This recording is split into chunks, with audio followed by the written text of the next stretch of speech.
This is the I Read Comic Books podcast. I am your interim host, Brian Murray. Mike Rappin is on his honeymoon. Joining me today are two of my favorite bipeds, Kara Shamborski. Hey. And Kait Lamphere. Hi. I don't think I've ever been described as a biped before. I mean, am I wrong? No. Because if I'm wrong, I'll go back. No, It's just funny. Continue. What are we talking about today, Brian?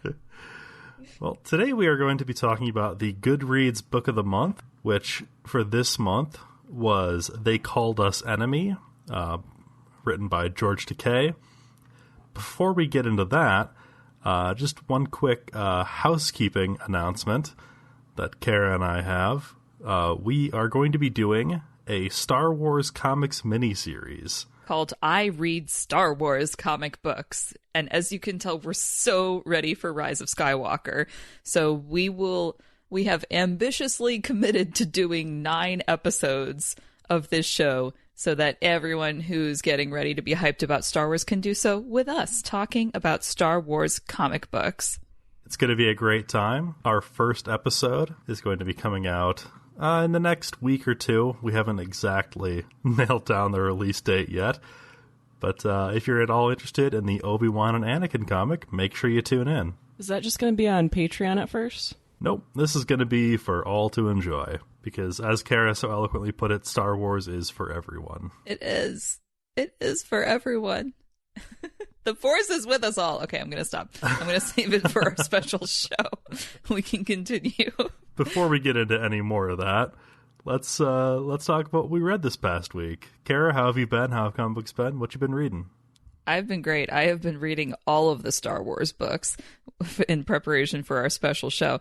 And I won't get into all of them here, but our first episode is about Obi-Wan and Anakin, which I reread for the special recording that we did. And I gotta say, I forgot how good this book was and how much I appreciated it both as a comic book fan and as a Star Wars fan.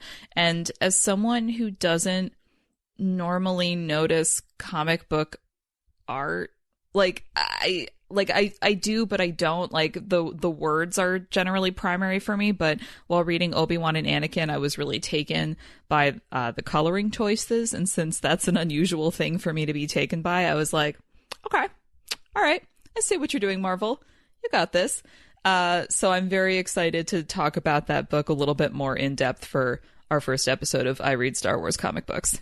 Cool. Short and sweet. Kait, what about you? I went to a very loud Halloween party last night, so if my voice is a little bit hoarse or if I can't talk at all, I apologize. I read a book called Sarah and the Royal Stars. This was by Vault Comics, and the writer is John Suey, artist is Audrey Mock, colorist is someone I didn't write down. I apologize. This is just the very first issue, but it's only got 5 issues to it. It's a mini. The last issue is releasing Wednesday.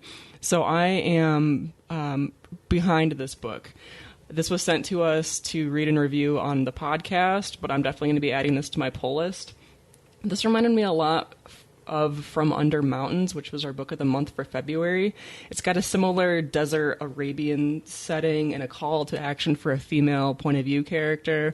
It also reminded me of The Woman Who Rides Like a Man by Tamora Pierce, which is a young adult prose book that I was in love with as a kid and I'm still in love with as an adult. It's got a similar setting and call to action, but then the main character is also chosen by a god. And so in Sarah and the Royal Stars, you find that out pretty quickly, that she's been chosen, that she's getting these visions to save her people. She's some kind of royal that I haven't quite figured out yet. I don't know that she's a princess, but she's definitely high class. And I'm really into this book. It ended on a cliffhanger in a library, I think. I'm pretty sure from the background art. So I'm ready for number 2. I have to go to the comic shop right now to get it. Okay, well, Kait, we'll talk to you later. Thanks for joining in. Yep, bye. That's been me. Brian, what about you? Like Kara, I have been consumed by reading Star Wars books in preparation for our upcoming I Read Star Wars Comics series. For me, the one that I read most recently was Mace Windu, Jedi of the Republic, which I actually got the first issue of way back when.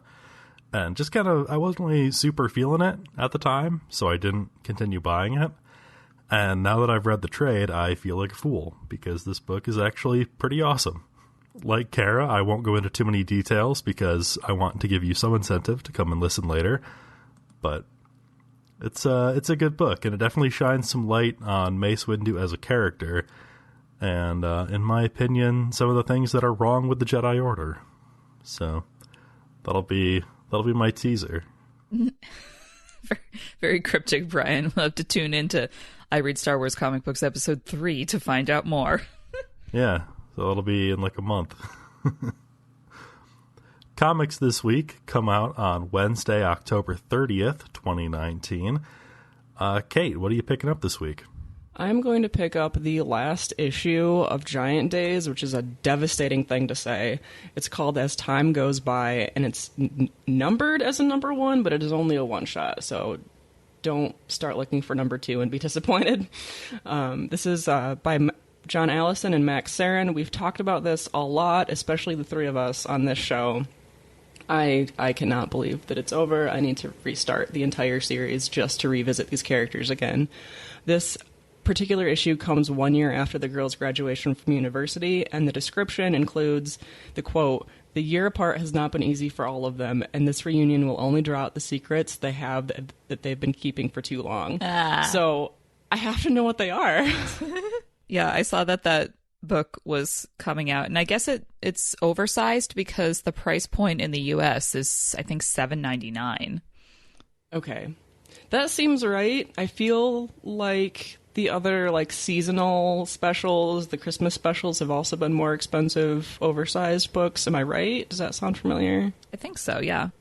Yeah, okay, I think so they've all been in the $4.99, $5.99 range. Okay, yeah, so that's something that this book has done before then. That's fine with me. I'm happy to pay more for a longer Giant Days, especially if it's our last one.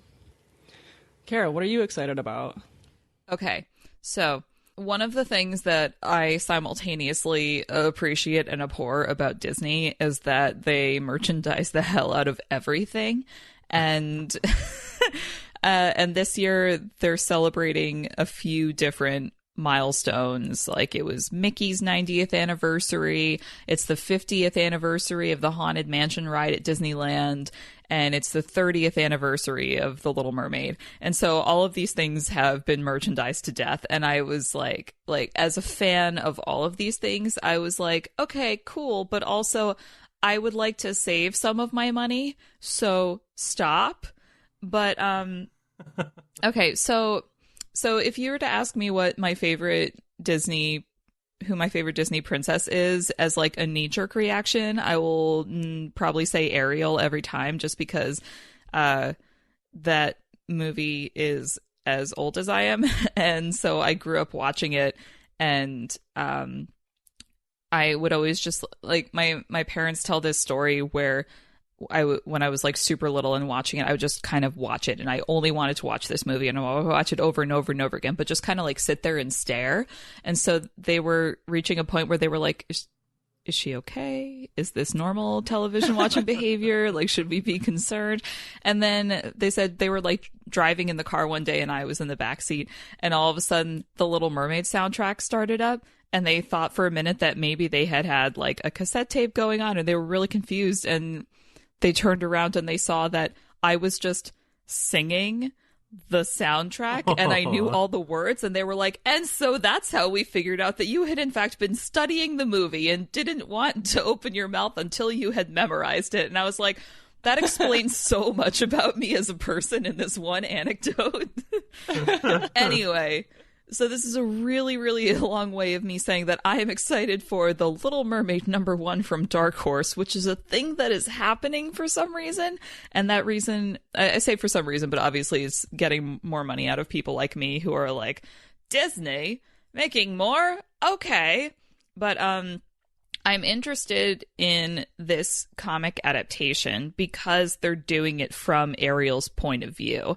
And so I looked at some of the preview pages on the Dark Horse website, and it's basically, it's following the movie, but you've got the addition of the the like monologue boxes that you see in comics where it's just what's going on in that character's head. And so it's just, there's so much of that movie where Ariel is literally silent. And I'm interested to see through this comic what she's actually thinking, because all we've had to go on from the movie is how, like, what her body language is and how she's using like a rudimentary sign language to try to get her point across. And that's like pretty clear, but I like the idea of having an additional like actually written down monologue so we can get a little bit more nuance to her character that maybe was lacking in the 1989 film. So my pick for the week of October 30th is The Little Mermaid #1 from Dark Horse. This is totally an emotional choice and I don't care. So is it going to cover the entire movie? Do you know if they're going to like add scenes that weren't in the movie or anything like that? They didn't really say if they were going to do that in the solicit, but I wouldn't be entirely surprised because with any adaptation, I think there's a little bit of wiggle room to kind of explore maybe some things that ended up on the cutting room floor because they were going to exceed the desired runtime for the film, or even just adding a little more nuance to a scene where maybe you're not focusing on all the characters at once. So either way, I'm intrigued. Do you know how many issues it's going to be? I do not. I think I read it was going to be like 5 or 6, which sounds about right. Okay, cool. Yeah, I'll have to check that out too. I was also very into The Little Mermaid as a kid. Yeah, as millennials unite. Disney wants all our money. Let's give it to them. Coming to you on November 12. Well, for me this week, I know Mike isn't here, so somebody had to pick an X book in his honor. So I've chosen Excalibur #1. It's written by Teenie Howard, with art by Marcus Toe and covers by Mahmoud Asrar. And this got my attention because it is one of the weirder teams I've ever seen. And if there's one thing I'm a sucker for, it's team books. And if there's two things, it's team books and weird stuff. So this weird team book is right up my alley. It's got Captain Britain leading the way. And this is, I think, a new Captain Britain, but I'm not familiar with the character at all, so I can't really say. We also have Rogue and Gambit, which I'm sure Mike's ears just perked up in Japan. Then we have Jubilee and Apocalypse rounding things out. It is apparently that Apocalypse, like the bad guy Apocalypse. I'm not sure. Maybe if I'd been reading House of X or Powers of X or what have you, that would make more sense to me. But my frame of reference for Apocalypse is Blue Oscar Isaac in that regrettable film. But so all of this, like, I'm just like, okay, all right, go on. Yeah, that was a rough one, wasn't it? I literally just remember that he was there and he was blue, and the rest of the film I just had nothing but questions. So when you're saying, oh, he's in this book for reasons, I'm like, that sounds about like the same amount of logic as that film. So sure, he's on his team. It's fine. Yeah, explain. I don't know if Jubilee is still a vampire or not, so that'll be fun to touch base with her again. I don't know who Captain Britain is, and I didn't know that Jubilee was ever a vampire, so I guess I have to read more X-Men. Yeah, Jubilee was a vampire for a minute. She also had a kid that I'm not sure was her kid, or if she just like found this child. I don't know. It's X books, man. What are you gonna do? We'll just question Mike when he gets back. Yeah, whenever Mike comes home, we'll just grill him for information. And yeah, that's all I have to say about that. It's gonna be weird, and I'm excited for it. All right, that's what we're looking forward to this week. We're going to take a quick break, and when we come back, we'll be talking about the Goodreads Book of the Month, They Called Us Enemy by George Takei.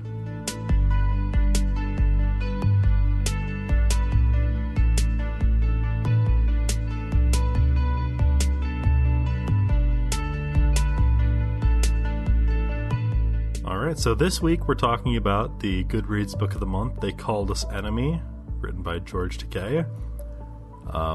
this was unsurprisingly kind of a tough emotional read. You know, it's about some very difficult subject matter. Kara, you want to give us a quick rundown of the plot of the book? So this book was a first-person account of a piece of American history that is not very comprehensively taught in schools. Like, I think I learned about this maybe in high school briefly, and I remember just being like, what? That doesn't sound right. But there are a lot of places where it's just not taught, glossed over entirely. So during World War II, when the Japanese bombed Pearl Harbor, almost immediately after that, the United States government decided that Japanese Americans were a potential security threat to America, and very rapidly excluded people of Japanese descent from living on virtually the entire West Coast, which is where a lot of them were living. So if you were of Japanese descent, you were transported to internment camps, and there were 10 of varying security levels.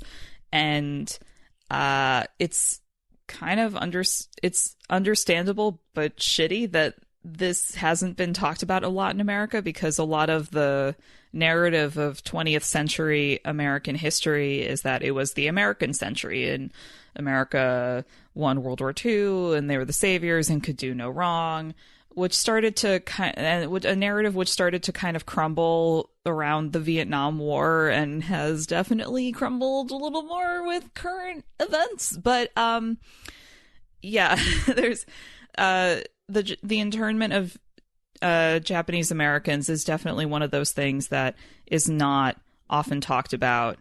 And so actor George Takei, who many people know as Sulu from Star Trek, the original series, has been using his platform as an actor to advocate and educate about a lot of social justice causes. And so this was a recent project where he decided to share his memories being a child in one of these internment camps. So like Brian said, this is a very emotional, sometimes difficult book to read, because Takei is being really upfront with the fact that he's he had the memories of a child, so he didn't fully understand what was going on at the time. For him, it was kind of like he didn't understand the history or the political background. To him, it was just, oh, we no longer live in our house in LA. We are now living in a horse stall that smells like poo. And now we're living in a cabin in Arkansas, and we're behind barbed wire. And it's just like, when you're a kid, things seem normal really quickly, even if they're not normal. So one of the most interesting things about this book that I found was that he was trying to be as honest as possible with his childhood memories, while also examining those memories through the lens of what he knows now, contemporaneously. Yeah, definitely. There's a moment when they arrive at the first camp they're sent to, and they're being loaded into the horse stalls, and young George has a line of like, oh, fun, we get to sleep where the horses sleep. And that's a real gut punch of just like we understand how horrifying this is, but to a little kid, it's just an adventure, you know? It's something new and different, and that's so exciting. I felt the same way when they were on the train. George and his brother Henry were all excited about being on this cool mode of transportation and taking this long ride and everything. And as a person who was just on a train for a long ride, I get it. I get how it's exciting. You can look out the window and like see all this cool stuff that you're passing. But also, he didn't understand why that was happening. And like, for me, I'm like, oh no, buddy. Yeah, and that's an aspect that he mentions that I wasn't even aware of, was that whenever the trains went through a town, they had to pull the blinds so that nobody could see them on the train. And it's just like a realization that, you know, the government wouldn't try to hide them like that if they didn't understand that what they were doing was wrong. Yeah, I also wonder if there's an aspect to it about not wanting one of the Japanese descendants to somehow ask someone out the window for help and to like kind of rile the rest of the United States to protest against this, which again, you know, the government then knew that it was wrong in the first place. The part that got me about the train scene was the bit where George Takei's narration says, well, you know, my dad just said that we were on vacation, so I thought that everyone who went on vacation had armed guards on their train cars. And I was like, oh, ooh, no, that's not a normal thing. Yeah, I think that's what made this comic so difficult to read at points, is that, you know, you're seeing things through the eye of a child, but as an adult, you know what's going on, and you're just like, oh no, oh God. And it's an uncomfortable subject. This entire concept that while America was fighting for freedom all over the world, was at the same time imprisoning Americans. And I'm sure some people would say, like, well, they technically weren't citizens. And I'm like, well, whose fault is that? American government of the late 1800s and early 1900s? Because that was a you choice. Some of them were, though, weren't they? At least some of them were second and third generation. Right, but they were living here. I think there was a part in the comic where they explained that Japanese were not allowed to become citizens. So maybe it's like the ones who were born here were American citizens, but the ones who had like moved here were denied the opportunity to naturalize.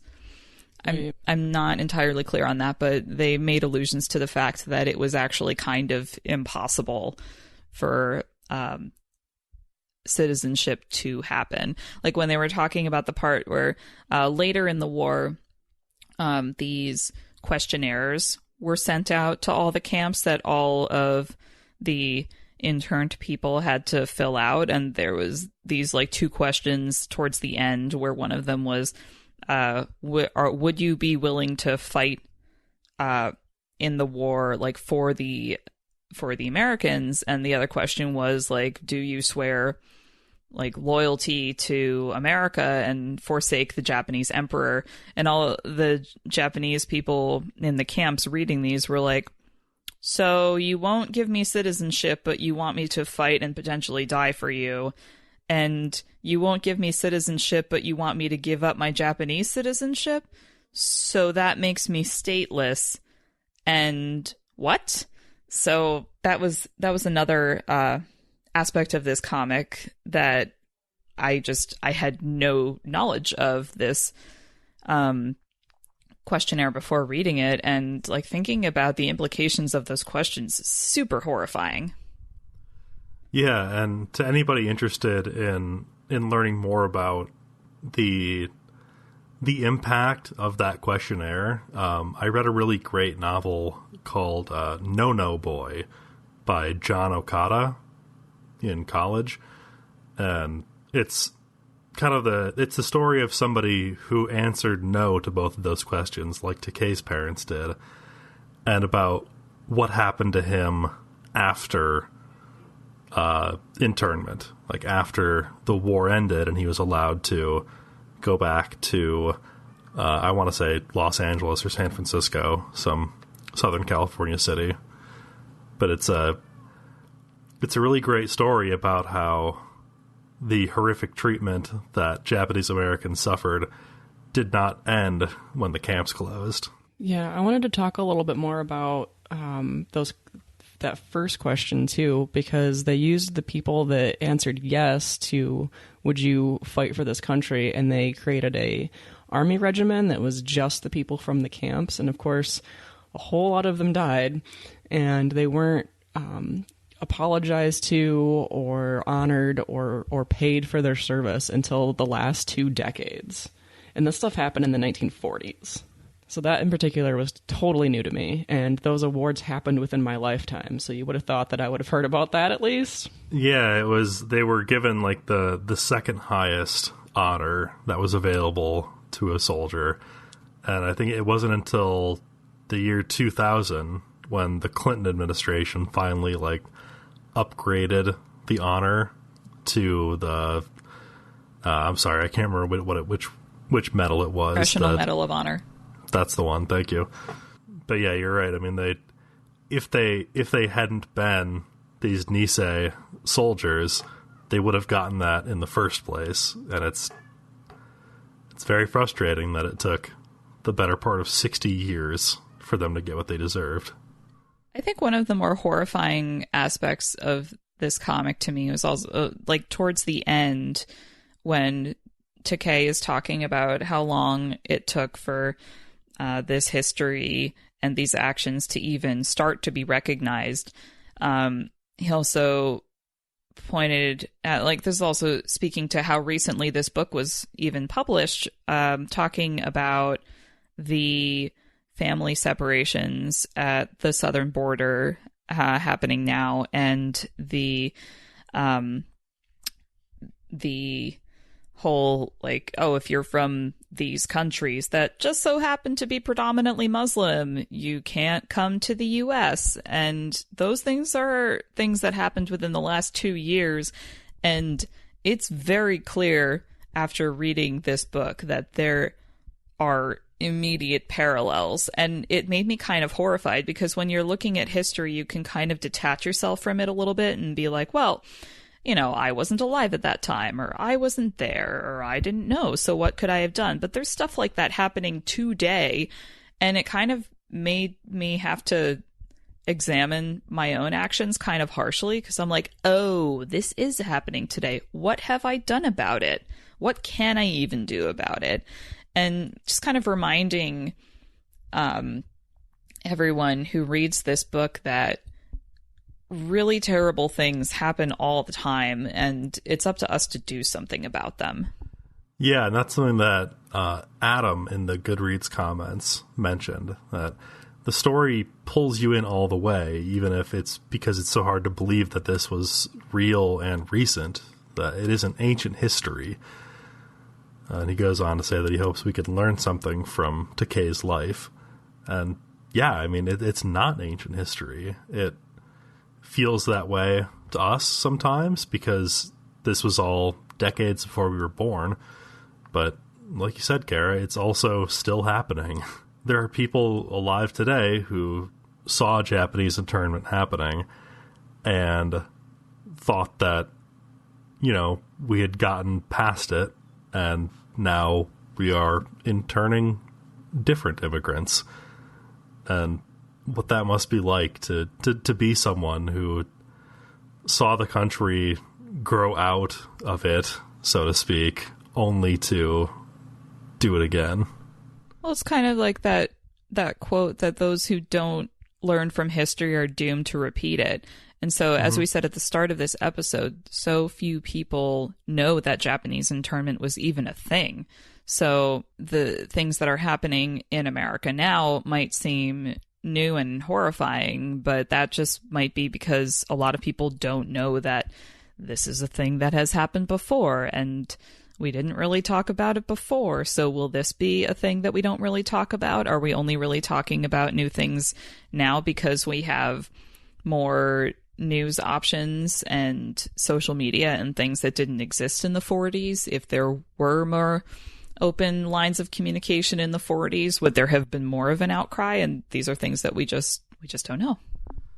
Yeah, I mean, I try to be optimistic. You know, I try to think that social media has given a voice where there wasn't one before, where people are able to get information from the people on the ground, so to speak, from people who are witnessing these atrocities, instead of relying on the news media to provide these stories. Something that keeps getting me is that Roosevelt was the president then. And I think of Roosevelt as being the guy that opened up the national parks and organized I think it was the CCC, the Civilian Conservation Corps, that built up a lot of those parks and gave a lot of people jobs during the Depression. He's the person that took us out of the Depression. So I had a really hard time taking that view of him and combining it with the idea that he was the one that okayed these camps to happen in the first place. And that's something that a couple of people on the Goodreads group pointed out, particularly Nancy. And I have to agree. At one point in my life, he was probably my favorite president because of the national parks, and now I know so much more. Ooh, national parks was Theodore Roosevelt. You're thinking Franklin Delano, who did do all those Depression things that you did reference. Okay, thanks. But yeah, in general, the Roosevelts as presidents were a little more on the what we would now call progressive side of things. The narrative around FDR was certainly that he steered America out of the Depression and through the war. He's the only president who was elected for more than 2 terms. He did an unprecedented 4, because during times of instability, like people did trust him to do the right thing. And then, of course, he died in the middle of his 4th term, and it was Truman who made the call to drop the bombs on Japan. And you're absolutely right. In school, I was always told the story of FDR in that he was this great leader and can do no wrong, but it's very clear after reading this comic that he did make this mistake that affected a lot of people in a really, really horrible way. Yeah, so like 120,000 people, I think, that said were sent to these camps. It's not a small number. And so I think it's important that stories like this are told, because I think as Americans, we find it difficult to be reflective on the darker aspects of our history. And every little bit helps. Like, for people who say, like, well, it's only a comic book. Well, if a comic book is what it takes to tell a story in a way that makes people actually pay attention to it, bring it on. Yeah, I mean, because it's a first-hand account, it hits so much harder than, hearing in a history class that this took place. The one paragraph in my one history book that mentioned it. Right. Yeah. I think that my AP US history class spent a whole 45-minute class period talking about this. Yeah, I don't even know if we got that much. So looking at this, obviously it's a powerful story and it's a piece of history that we should all be more educated on. Do you guys think that the comic book format helped tell this story in an effective way, and why?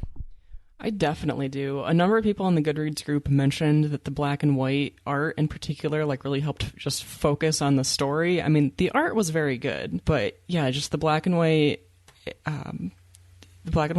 choice really made it, I don't know, feel historical, feel narrowed down. And a couple of people mentioned that it made it feel more of like a manga art style, which is a Japanese art style, it kind of spoke to that Japanese heritage of the people that it was affecting. Yeah, absolutely. And I think that because the art was very simplistic, and I think that did a very good job of conveying that childlike sense that the book was supposed to have, because it was Takei's childhood memories.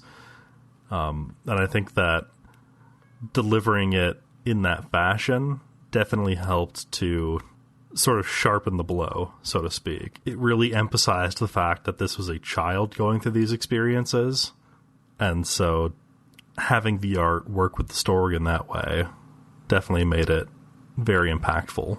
I also think that the artist did a really good job at making, especially crowd scenes, even in the camps, everybody looked different. I mean, now we talk about diversity in comics, and we're talking about how people are of different nationalities, and they have different colored hair, and they have different body types. But everybody in these camps was one, at least national background. And yet the artist still made them all look very distinct. And I should say Harmony Becker is the illustrator that we're talking about. Definitely want to give them credit. Yeah, that I think that was an intentional choice to rehumanize the victims of these laws and orders that were passed, because I think at the time, with all the wartime propaganda that was going on, it was easy, especially if people in America had never met a Japanese person, to just look at the posters or the newspapers or the radio and television reels and just see like, oh, well, that person's Japanese and therefore they're slightly demonic and they're trying to kill me and I shouldn't trust them. So by re-emphasizing the fact that each person who was sent to these camps was a human being and not just a caricature, was a really important part of this book being an illustrated book as opposed to just a prose book. Yeah, absolutely. I think it being a comic book or graphic novel is also more likely to bring in younger readers, which I think is important because so many of the young people now are more aware of the evils of the world than we were as children because of the internet. But also, I feel like people are more visual now. They have shorter attention spans, and I think that comic books really lend to being able to put it down and pick it up a little bit easier, and you have the art to go along with all of the narration and the dialogue. So there's like kind of something else to pull your attention in. At least I know that that's true for me. I sit down and read a lot more comics now than I do prose. Yeah, and I think that you're right that it is good to bring this sort of material to kids. I think that a lot of people don't give children enough credit for being able to handle sensitive material like this, because like it's definitely a difficult emotional thing to read, but kids are able to process that so much better than adults necessarily. I know that I have met a lot of adults in my life who would refuse to absorb the material in a book like this because it goes counter to their worldview. And children don't have that established worldview, so it's much easier for them to actually synthesize what they're reading. What did you guys feel about the switch back and forth between the timelines? Because we see his childhood in the internment camps, and then we occasionally see his teenage years talking to his father over dinner, and then we do also see him speaking to audiences in front of crowds, making speeches and such. How do you feel about switching back and forth between those three timelines?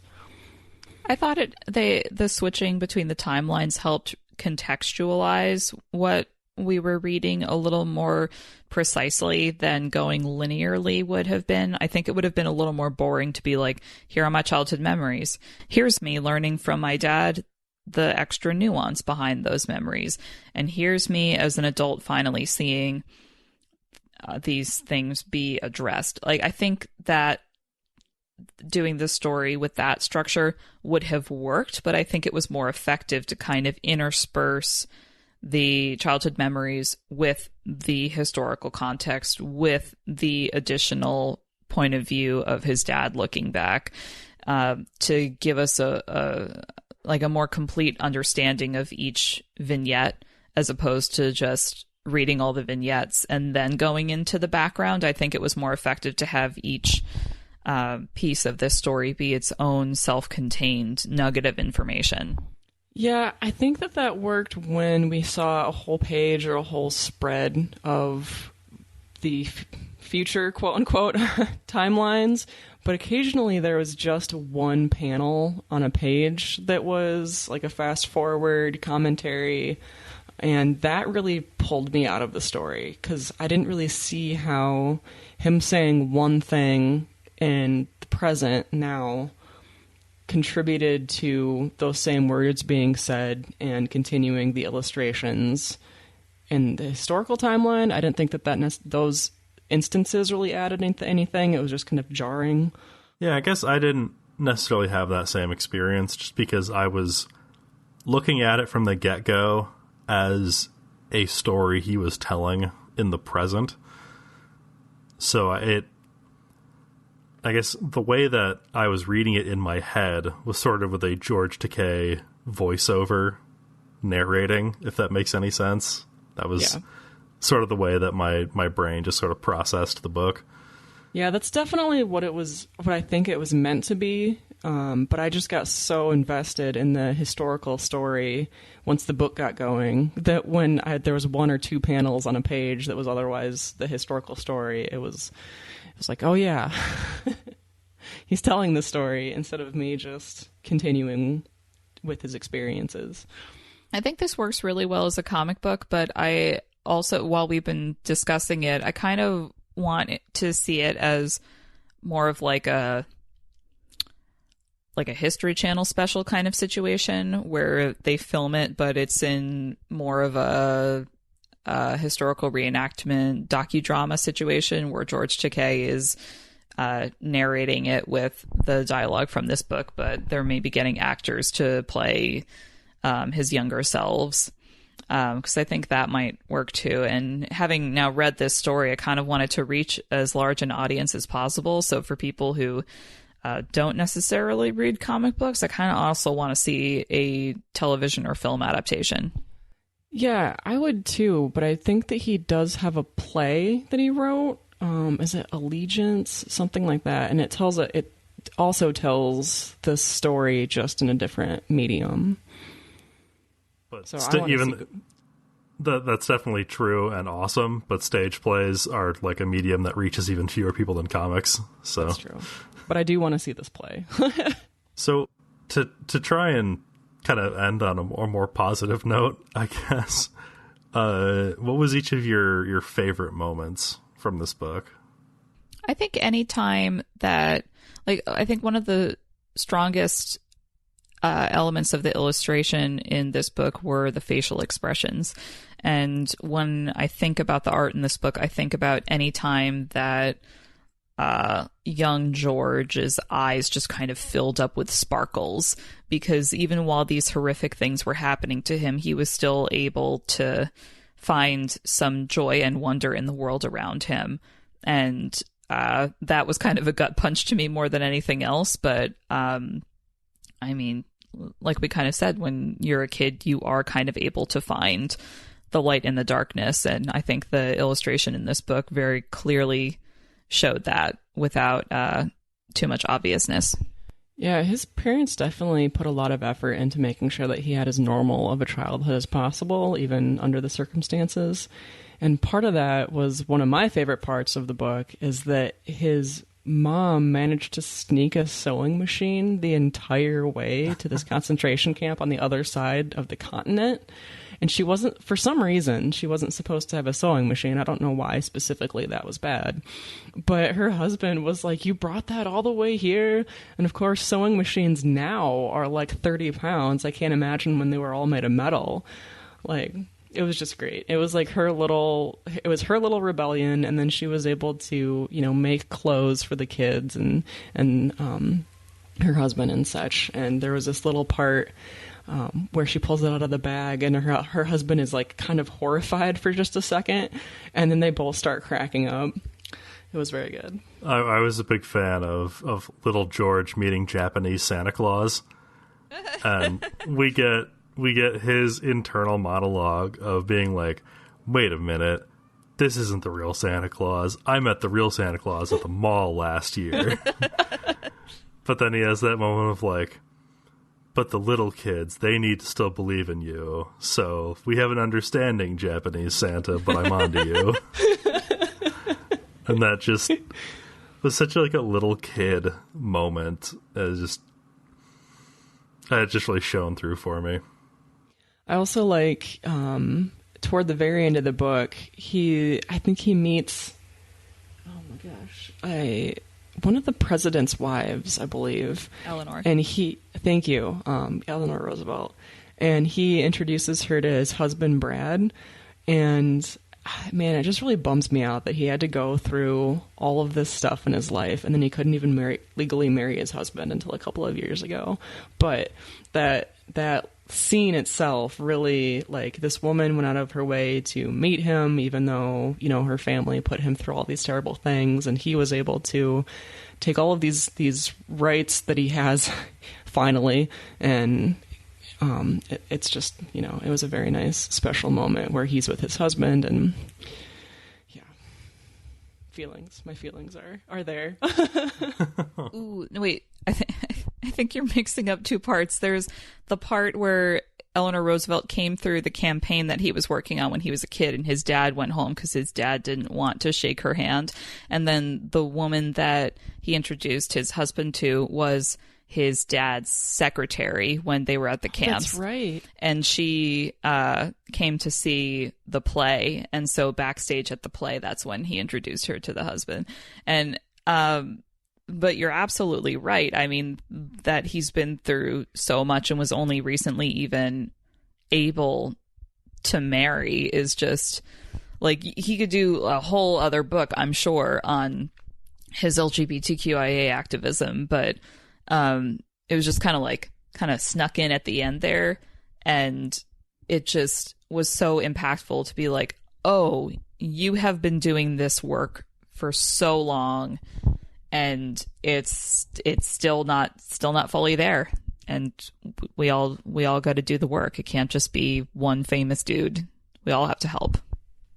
Yeah, for sure. I think these books like this, memoirs like this, that tell the awful history in the world are still very important. I've had people say that, you know, we know that these things happened. We know about, especially the Holocaust. Everybody's heard about the Holocaust. Why do we need books like this? But there are people that haven't heard about those things, that maybe aren't educated about them, or the materials to learn about them aren't available in their area for one reason or another. And so the books like this really help build compassion and knowledge in the readers, so we can understand the importance of avoiding or stopping events like this, because it's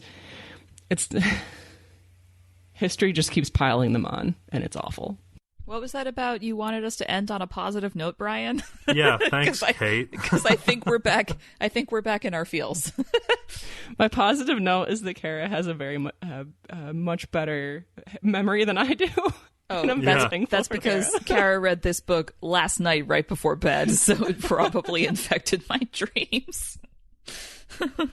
It's buried into my subconscious now. There's no going back. I will never forget this story. And none of us should.